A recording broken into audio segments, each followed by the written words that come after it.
Ուր է երկաթգիծը։ Չկա, քանդել են։ Տեսեք, ինքը ասում է ոսկու շինելու, որտեղ միլիոններ պիտի։ Բայց ինչի քանդեցին, ում գրպանը գնաց այդ որտեղ երկաթգծի այդ բաները, հա, մետաղները ամենաբարձր որակի են, բայց դրա մեջ չի նրա արժեքը, երկաթգիծն էր արժեքը։ Ինչի քանդեց։ Աշանգլուխ կա այդտեղ։ Ինչու է քանդել։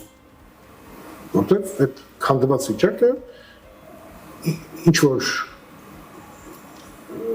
կառույցների անհրաժեշտ։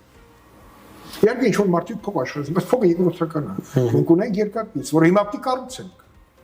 Այդ երկաթգիծը անվտանգային երաշխիք պետք է ունենար հիմա իր մեջ։ Մենք պետք է այդ անելու ենք։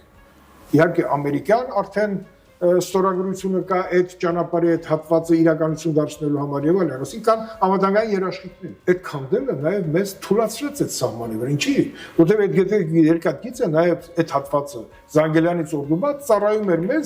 մեր զորամասերին, այնտեղ տեղակայված զորամասերի կարիքները հոգալու։ Նույնիսկ այդ խնդիրը անտեսեցին։ Հիմա ինքը խոսում է, որ դա ոչ մի արժեք չունի։ Այո, իր համար ոչինչ արժեք չունի։ Բացի այն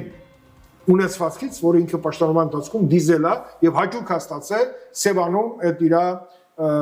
նավարկումներից եւ այնտեղ անցկացրած ժամանակաշրջանից։ Հավանիր տեսանյութը եւ բաժանորդագրվիչ նորությունները բաց չթողնելու համար։